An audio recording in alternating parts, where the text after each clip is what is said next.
Hi, everybody, and welcome back to Face Off. And sticking with 49ers quarterback discussions, we're going to go on to Alex Smith. And where's he headed to? Ooh. Well, there was a rumor earlier this week that a trade to the Chiefs was completed, and which to me, I'm going to stick with that. That is the best fit. I know people want him in, Jacksonville, but I still think Blaine Gabbert deserves the job. This makes it obvious, if this rumor was true at all, that the Chiefs were going after him, that Andy Reid does not want to draft a quarterback in this draft, at least in the first round.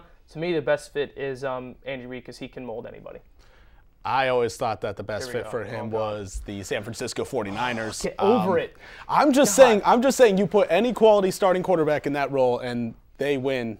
They win the division with that sound line, that sound running game, the okay receiving game. That doesn't even matter that much. You have one of the best tight ends. Regardless, you're right. It is the Chiefs. I hope Andy Reid drafts a lineman. I hope they rebuild that line. They do get something safe in front of him because they've already seen what an unsure thing like Matt Castle could be for a lineup like that. So hopefully he can help them out. I think the Chiefs is a great fit, too. And I think we're unanimous. Wow. We're unanimous. I think the Jaguars is also a pretty good one just because they have the pretty good running game behind them. And yeah, but the Chiefs is an even better running game. I know. But now help me out. Who else is in the 49ers division? I want to go Rams. Okay. Don't need them. Seahawks. Who else would be best for Alex Smith? Maybe get revenge in a way. Oh, he would go to Arizona. Arizona, yeah. You think so? Who's the coach there now? Oh, yeah, apparently Bruce Arians would be. Bruce Arians, I think that's true. Bruce Arians came out and said he would be interested, but he's a good quarterback coach. SOB that Jim Harbaugh is, he will not trade Alex Smith. No, because if I'm Alex Smith, you want to? No. You want revenge, yeah. But again, I'm not going to go on this tangent. But again, I stick with my statement from back in season 7 for Face Off that the Niners didn't owe him anything. All right, well, so we watched the Cowboys fail again this season. I'm a Dallas fan. I know you are. Oh, I know. But do we extend his contract? Yeah. I actually read a report as recently as today where a AFC scout said that if Tony Romo was to go into the free agency, certain teams would offer him $20 million a year. Absolutely. They said that they would dish out that money. He would be one of the highest paid quarterbacks in the league at this moment. Statistically, I would agree with that. Obviously, the playoff is a huge deficit against him, that huge argument. I think the biggest standard here is going to be what happens with Joe Flacco. Obviously, he's going to get paid. Obviously, he's going to get paid a lot. The owner actually told Flacco right before the season started, you go out, win me a Super Bowl, and you can march in here and knock on my door, and I'll give you $20 million a year. Wow. So I really think with that standard in mind, Jason Garrett wants to keep him. They're going to have to keep him. Yeah, he's in such high demand, they have to keep him. And to me, I think the Cowboys need Romo more than Romo needs them because Romo might be a guy kind of like Belichick where he was with the Browns, things were going well until they moved the team. That's changed everything. Belichick got a fresh start. Look at him. So I think Romo's that kind of guy where he may need to go somewhere else, but if they offer him the money, which again, I think he deserves more than Flacco. I know I'm going to get slack for that. And I love Flacco. I really do. But to me, I think if you put a decent team, a better team than the Cowboys, and the Cowboys have talent. Yeah. Who knows? To this day, I don't know what it is with the Cowboys, why they can't win. You could say it is his, how he plays in the fourth quarter, fine, but that defense got worse as the year went on. I don't care what anybody says. So I think they should extend Romo. Do it before Flacco. I mean, as a Dallas fan, I'm really torn on this subject here because he does really good things. He does great things. But then he does really bad things. He does really like the bad 5-interception game against Chicago. He plays. Witten is a huge part of that offense, and he's one of the best players of all time. Yeah, he plays so well with Witten, and they play off each other really well. I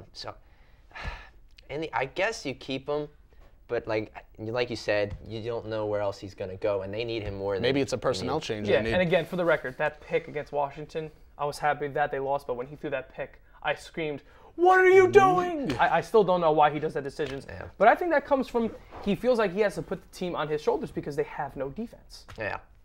And more news, we have Boston Globe has come out with an article that said a foundation started by New York Yankees third baseman Alex Rodriguez gave only 1% of proceeds to charity during the first operation in 2006, then stopped submitting mandatory financial reports to the IRS and was stripped of its tax-exempt status. Yet the group's website still tells visitors that the A-Rod Family Foundation is a nonprofit organization. Still. Now, if you didn't need a reason to hate A-Rod, I'm almost sorry. If you needed more, well, here it is. I mean, do you guys think that it's time for the Yankees to just move on from this dump? It was time in like 2010. The guy is a schmuck. He's the year after he had the best playoffs we've ever seen. You think it was time? Yes. No. It was time even before then. It was time before the World Series. It was time the second he got there. He just unraveled. His entire life just like unraveled since like 04, 05, his first time there. He's just a weird guy, and he's not a good guy either. He's very egotistical. He's the most hated man in sports right now, and he's playing on the most magnified field in sports. Right there. Yeah. In that jersey, the most famous jersey in the world, he has to wear, he has to bear this. He's just a strange man, and he should be doing somewhere better in a smaller market where, like, not so many eyes on him. You can't have that. Well, the problem is the small market's not going to pay for him. Exactly. But if I'm the Yankees, I'll pay 90% of his contract. I don't care. Get him out of here because, Cashman wants to start from the bottom again. Do it before the season starts. I know Granderson is out, but again, I'm not going to miss a 240 average and 30 homers just at home. I will not miss that. So the Yankees aren't going to make the playoffs this year anyway. So I say get rid of him and pay for 90% of his contract wherever the heck he goes. Send him to Seattle. They seem to be taking everybody over there. The Mariners are the new Raiders. Cleveland. The Mariners are the Raiders. Send him to Cleveland. No, I want Cleveland to win. Yeah. So send him to the Mariners. Go back home and retire there, die there for all I care. The way I refer to Cleveland is the quadruple A team for everybody else in the league. So I think because the Yankees seem to pick up anybody that, like, somewhat good players that nobody else wants anymore. So you got to get rid of A-Rod. And the way I always refer to the Yankees, just A-Rod, though, because I love Derek Jeter. The bad guys are always in black. And that's gray, close enough, with black sleeves. Okay. I'll take it. So recent reports come out on our... Moving on, we have Hank Aaron is applying to be... No, he did apply. He has applied to be the next commissioner of baseball. Kev, what do you think about that? First off, I love Hank Aaron. I respect the hell out of what he was able to do in his career. Yeah, what he'll say. Yeah. Apparently he's clean. For now, I love him. But honestly, I think it's kind of easy for him to say that now. After it's been about 2 or 3 decades since he last applied to do this. He actually did it when he was a much younger man, much younger retired man. I think it's way too convenient for him to say, I would have done this and this and this to avoid the CBA agreements and all that. And he would have been the first player owner ever. First ever player commissioner. Right now, he's the Braves player development. He works for player development for the Braves.